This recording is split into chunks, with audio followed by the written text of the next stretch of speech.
ìbà àti ọjọ́ ìbà àti wọ́ oòrùn ìbà ìyá bàbá tí gbọ́ àtàrà ìjáde títà wà yà tó kọ́ fọ́ sálẹ̀ ń bẹ ìbà wọn tó kọ́ ìgbálẹ̀ ń bí ìbà wọn ọlọ́pàá ìbà yìí ọlọ́pàá ìmúlà ìbà yìí ọlọ́jẹ̀ ìbà yìí ọgbọ́n dáadáa ìbà yìí ẹ̀yin ìyá lọ́jà ìbà yìí o gbogbo ọba aládé ìbà yìí o ìta fi ń ṣe yìí kò ní wà lágbára gbogbo Awori ìbà o ọmọlúwa rẹ̀ ń ìbà o.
Àwọn tó ṣojú ìjọba ní state level orúkọ yẹn pọ̀ èmi ò lè kí wọn tán.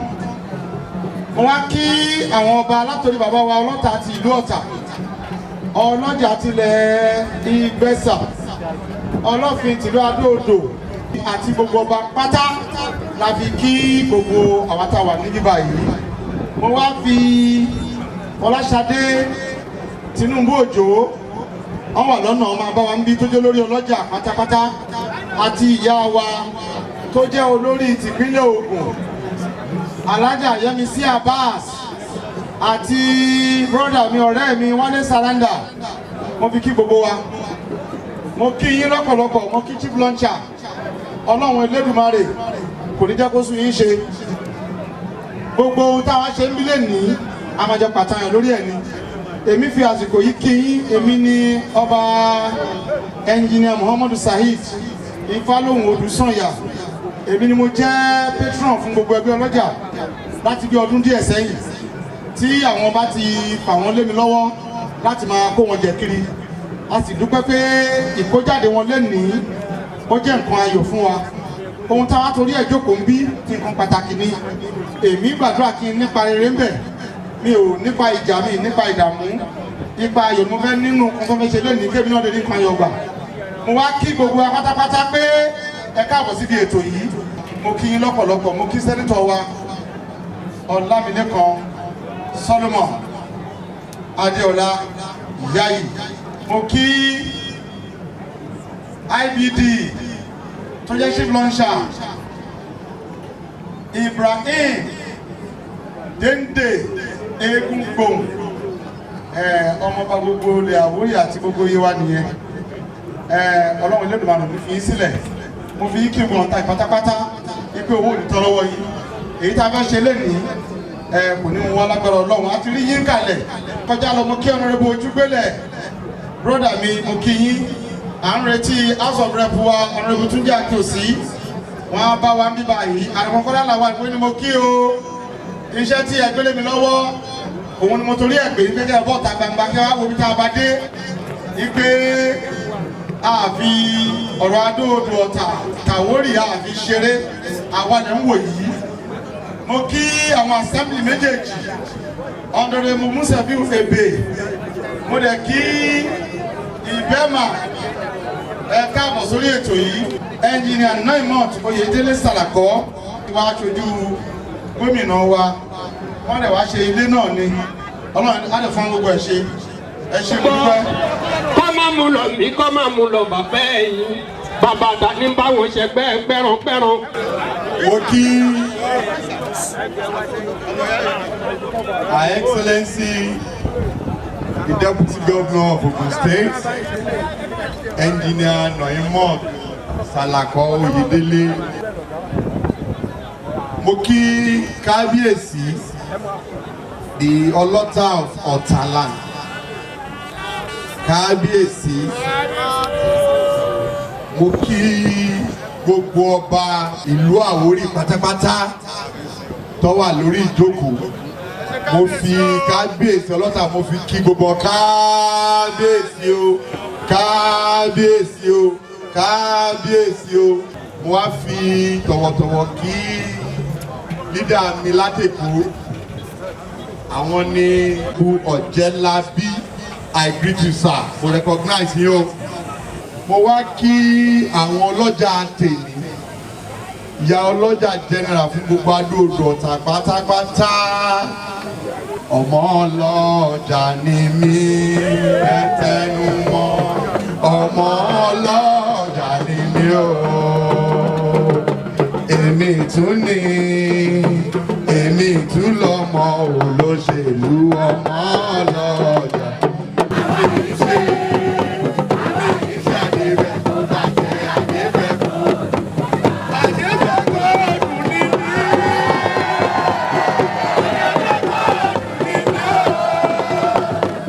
Ọjọ́ ńlá lè ní nígbà tí mo dé láti gbà tí mo ti wọlé mo rí èrò mo ní tí n bá wá bí ilé ni kò bá dùn mí ibi kò bá dùn mí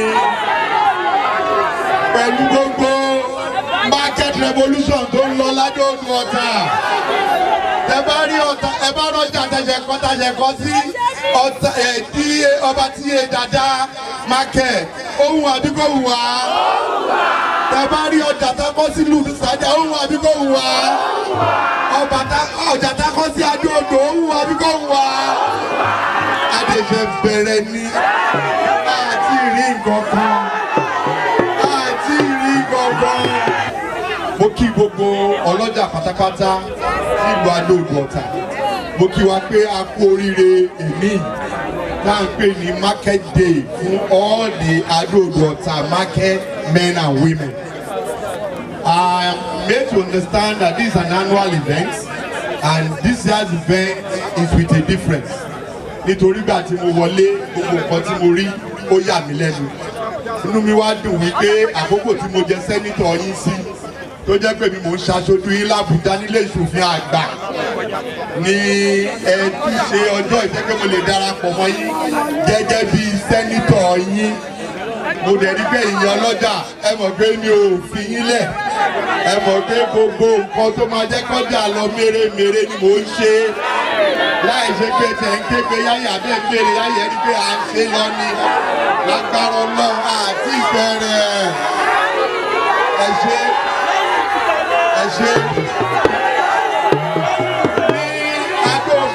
Local government. Aside the market construction going on around, there are other different developmental projects that is going on across the length and breadth of Adó-Odò Ọ̀tà. These projects include construction and asphalting of library Iloro, Ota L.G.A Adó-Odò Ọ̀tà, which is completed already. Construction and asphalting of Martina Road, Ota. Construction and asphalting of Senator Akinodusi Street, Adó-Odò Ọ̀tà. Construction and asphalting of Ota Itele Road, Adó-Odò. Section 1. Construction and asphalting of ICT Polytechnic Campus, Ibesa. Construction and asphalting of Asho Opowa Road to Campbell, Arije, Ota. Construction and asphalting of Ilogo Road. Construction and asphalting of High Court Road. Construction and asphalting of Iyanoyesi Road. Construction and asphalting of Ijuibiye Road. Construction and asphalting of Baba Ayedogun Road. Construction and asphalting of Lusada Alakoti Road. Construction and asphalting of Igesa Ejila Road. Construction and asphalting of Ota Lafenwa Itele Road, Section 2. Construction and asphalting of Ilashe to Agbara Road. Construction of asphalting of Ijamido Adibabu Road. construction and unfolding of Bible College Road, Ota, construction and unfolding of Anglican Road, Pako, Ota, Ado-Odu, Ota. Aside the road construction, ní ọ̀rọ̀ àwọn iléèwé wa, àwọn nǹkan tá à ń ṣe lọ́wọ́lọ́wọ́ ní Ado-Odu, Ota include the construction of a block of 12 classrooms with staff rooms, Methodist Primary School, Ado-Odu. Construction of block A of 12 classrooms with staff room, library at Igomode Grammar School, Ota. Construction of a block of 9 classrooms with staff rooms currently going on Osuke, Ado-Odu, Ota. Construction of a block of 9 classrooms with staff room at Ejila Awori Community High School. Construction of 3 blocks of 24 classrooms at Songo High School, Songo, Ado-Odu, Ota. That is 24 blocks of classrooms. Community Grammar School at Banguere, 12 blocks of classrooms at Agbara Grammar School, Agbara. And primary health care and modern market, Ado-Odu, Ota completed. Oja TTA, Dada, Ultramodern, Ado-Odu, Ota completed. Ajibawo, Ultramodern market, Ado-Odu ongoing. And Lusada Ultramodern market, Ado-Odu completed. We also have intensive care unit, General Hospital, Ota, Ado-Odu, Ota completed. And for the ICT center for our school children, we have Songo High School, Sango, Ado-Odu, Ota completed. And AUD Comprehensive High School, Ado-Odu, Ota completed. And as for town hall, we have the Ultramodern Town Hall, Otun, Ota, Ado-Odu, Ota completed. Idiroko Ultramodern Town Hall, Ado-Odu, Ota ongoing. Idesta Ultramodern Town Hall currently ongoing, and so on and so forth.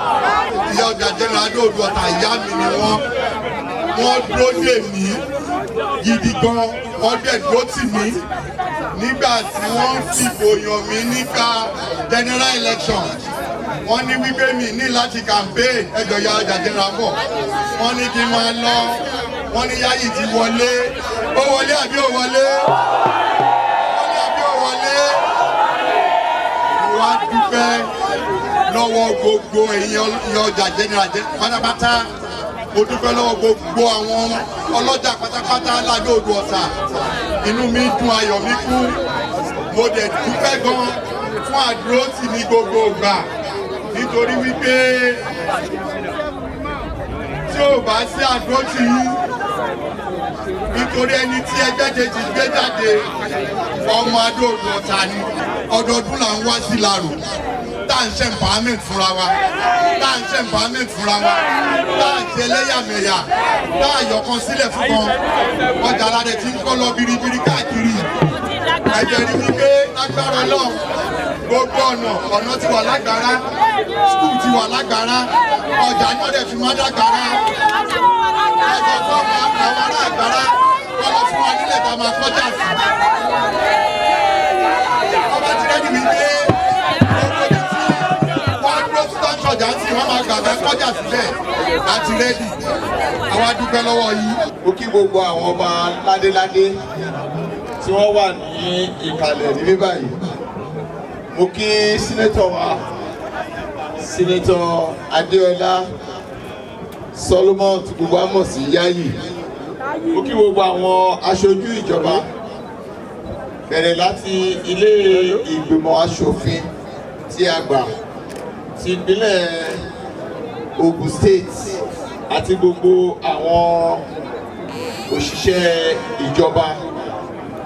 Mo kí lọ́pọ̀lọpọ̀, kò ní bàjẹ́ fẹ́ ní kọ̀ọ̀kan wa. Mo kí wa lọ́kùnrin, mo kí wa lóbìnrin. Mo kí gbogbo àwọn tí wọ́n ṣe àgbárùkù ètò pàtàkì yìí.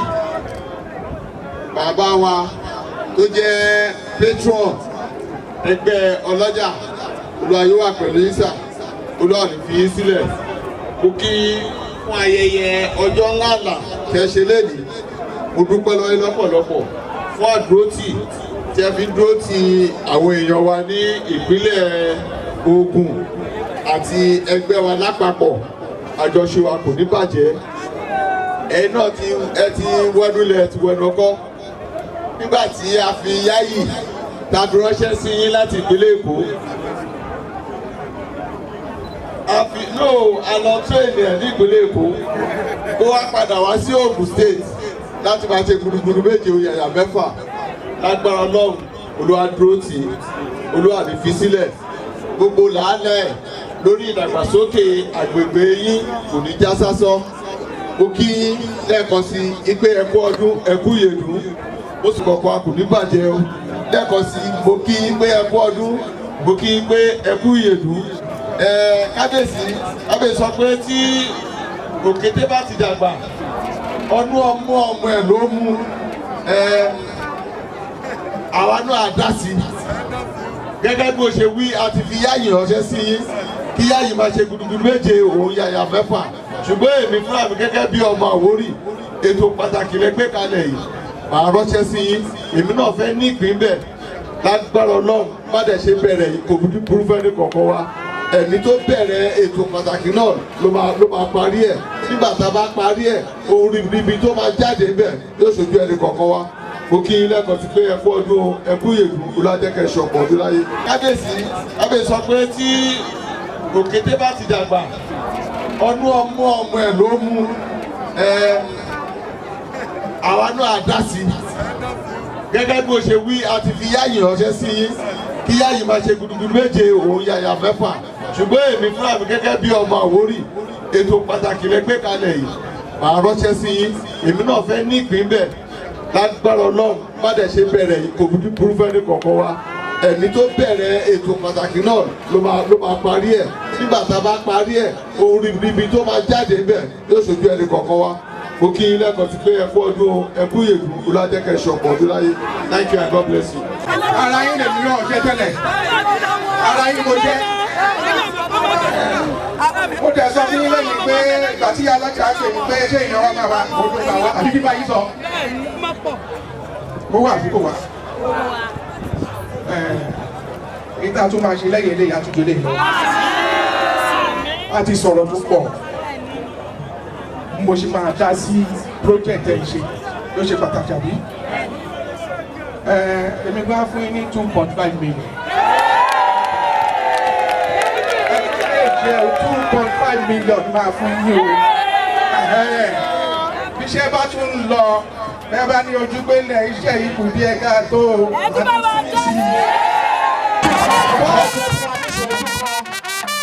ká gbọ́ ohùn lẹ́nu kábíyèsí. Kitigbe o, Kitigbe o, ẹgbẹ́ ọlọ́jà Oyèdélé. Mo kí chairman APC Lagos State Pastor Ojelabi. Mo kí gbogbo àwọn olóṣèlú wa tó wà níbí. Mo wá kí gbogbo àwọn kábíyèsí wa aláyélúwà. Kábíyèsí o, Ọlọ́run á wà pẹ̀lú gbogbo wa o, nítorí nǹkan tó ń ṣẹlẹ̀ lénìí mo gbé fún gbogbo àwọn kábíyèsí wa o. Gbogbo wọn ló ṣiṣẹ́ lórí ẹ̀. Ọlọ́run dẹ̀ jẹ́ kí ó rí bí a ṣe fẹ́. Mo dúpẹ́. Mo wá dúpẹ́ lọ́wọ́ sẹ́nétọ̀ wa, the chairman of the day, Sẹ́nétọ̀ Adéọlá Ọlámilékan Solomon tí gbogbo wa mọ̀ sí Yáyì Ọ̀kọ́lọ́mọ of Awori land. Mo dúpẹ́ lọ́wọ́ gbogbo àwa tá wà nítorí tí gbogbo wa ò bá jọ dáwọ́ pọ̀ ní nǹkan tá à ń ṣe lé ní ìbò ní rí báyìí. Nítorí náà mo dúpẹ́ lọ́wọ́ yín. Ọlọ́run á dẹ̀ wà pẹ̀lú gbogbo yín o. Gbogbo wa la máa pélé oko délé o. Gbogbo nǹkan tó ń ṣẹlẹ̀ lénìí nítorí ní ilẹ̀ Àwórì ọ̀gán ṣo náà ni wá o. Nítorí ẹ̀ là ń tí máa ń sọ yí pé ọ̀ṣọ́ láwà. Ẹ jọ̀ọ́ torí Ọlọ́run, ẹ jẹ́ kí unity yẹn kó máa lọ bẹ́ẹ̀ láàrin wa. Nítorí náà bá fira wa ṣe yọkan, a ní ṣe nǹkan tó ń ṣẹlẹ̀ lénìí o. Nítorí bá fira wa ṣe ẹyọkan ní gbogbo ẹ̀ ló ṣe rí báyìí lénìí. nítorí náà àwọn advantage tá a lè rí lórí pé gbogbo wa àjọ dúró pọ̀ nìyí o ẹ jọ̀ọ́ Ọlọ́run ò ní da ilẹ̀ Àwórì ro lágbára Ọlọ́run ilẹ̀ Àwórì máa lọ sókè ní o ẹ̀yin ọlọ́jà mo wá fẹ́ bẹ̀ yìí ẹ jọ̀ọ́ ẹ dúró pẹ̀lú ìyá ọlọ́jà general o ẹ dúró tán pẹ̀lú ìyá ọlọ́jà general nítorí òsì ni èèyàn kan ṣáàjò lórí àbí torí tá a bá ní olórí kò dáa a nílè rí gbogbo àwọn nǹkan mèremère tó yẹ kó wá sí àwọn ọjà wa nítorí ẹ wo gbogbo nǹkan tí sẹ́nítọ̀ wa tó ń ṣe fún wa ní àwọn ọjà bó ṣe wà ní Ọ̀tà ló wà l'Àgbàrá ló wà ní Lùsádà ló wà ní Adó ẹ jọ̀ọ́ torí Ọlọ́run gbogbo nǹkan yìí ó sì pọ̀ tó ń bọ̀ ẹ jẹ́ kí àjọ tó wọ́pọ̀ mo dúpẹ́ lọ́wọ́ gbogbo yín o ẹ ṣé gan-an ni. Kábíyèsí ọba Pọfẹsọ Abdulkabir Adéyẹmí ọba Láńlẹ́gẹ́ kejì kábíyèsí o mo kí kábíyèsí ọba Olúṣọlá Idris Lamidi Ọ̀sọ́lọ̀ Ọlọ́fin ti Adó-Odò. Mo wá tọrọ gáfárà lọ́wọ́ gbogbo orí adé tó wà bí kí papọ̀ pé kábíyèsí o kábíyèsí o mo kí gbogbo yín mo kí sẹ́nẹ́tọ̀ wa ní Ògùn West sẹ́nẹ́tọ̀ Ọlámilékan Adéọlá mo kí ọ̀nàẹ̀bù Jimoh Ojúgbélẹ̀ tí wọ́n ti ṣojú wa rí ní ìgbìmọ̀ aṣòfin kékeré ní Àbújá mo dẹ̀ kí ọ̀nàẹ̀bù Sheriff Yusuf tó ń ṣe ojú wa ní ìgbìmọ̀ aṣòfin ní Abẹ́òkúta mo wá fi àwọn méjèèjì kí gbogbo àwọn aṣòfin tó wà ní pátápátá mo kí olórí ẹgbẹ́ APC ní ìpínlẹ̀ Èkó Pásítọ̀ Cornelius Ọ̀jẹ́lábí mo dẹ̀ fi wọ́n kí gbogbo àwọn olóṣèlú tó wà bí mo wá kí ìyálọ́jà Adó-Odò Ọ̀tà local government Chief Mrs. Adétòrò Adéògún tí wọ́n ń gbà wá ní àlejò lẹ́yìn àti babalọ́jà ní Adó-Odò Ọ̀tà local government Alhaji Olúṣọlá Razak Ṣótáyọ̀ kí àwọn olóríire èmi àwọn aláṣẹ èmi ẹgbẹ́ ọlọ́jà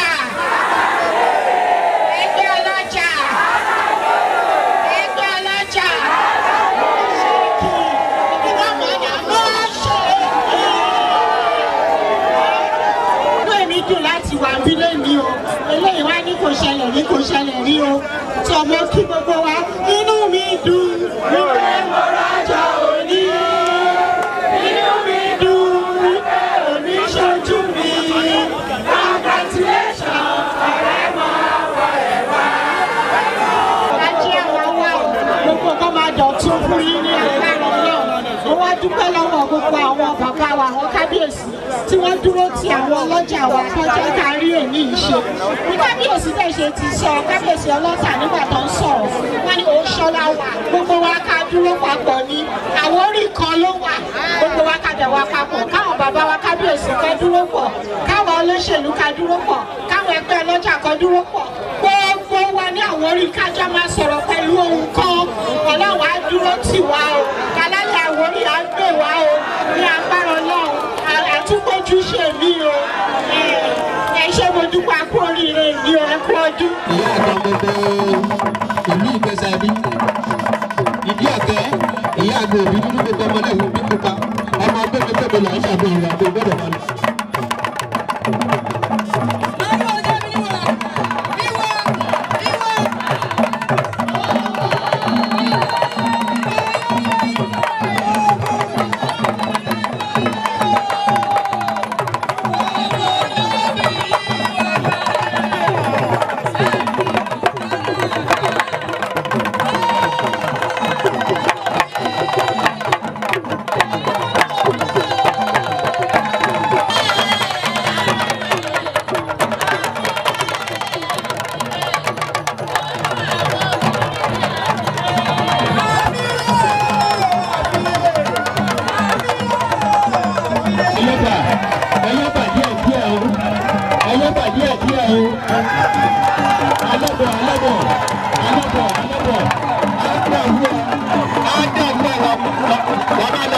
bọ̀ọ́rẹ́ wọ́n máa lọ rí ọmọ bọ̀ọ́rẹ́ alẹ́bẹ̀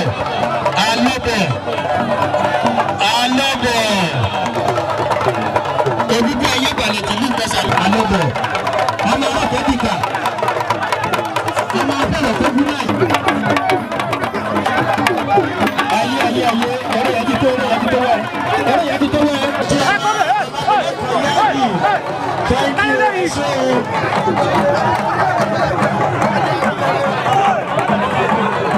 ọ̀tẹ̀ nígbà ọ̀tẹ̀ mọ́lẹ̀ kábíyèsí mo kí ẹ̀ bá mi. ìbá kábíyèsí ọmọ alágbára mo kí ẹ̀dùn tó mi.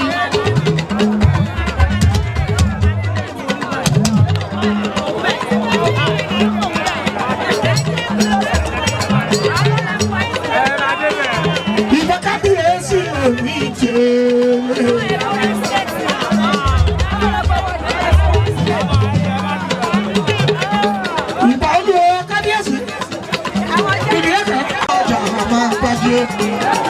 Ire o, ire la o máa rí. Ire o, ire la o máa rí o. Tẹ́lí mi ìyẹn bá ṣe. Ire o, ire la o máa rí o. Èyí tí mo rí yẹn ọ̀rọ̀ mi bá sọ. Ire o, ire la o máa rí o. Ọmọ lọ́sọ̀rọ̀ èyí la ọjà mi.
Wọ́n ti ṣe ọba fún mi, araba ń bí.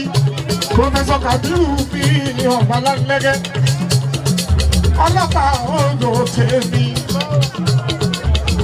Lálẹ́gẹ́ kò mọ kí èyí ẹ bá mi. Pọfẹ́sọ̀ Kabiru, adé mímọ̀ kọ́bà o. Adé mi Kabiru ọba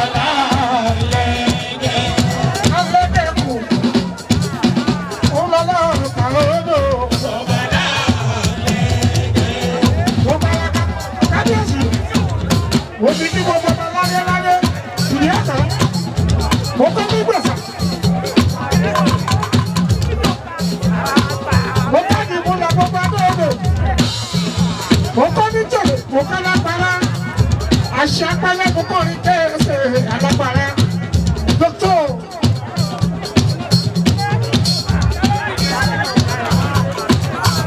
Barista náà mi nínú yọ èèyàn tún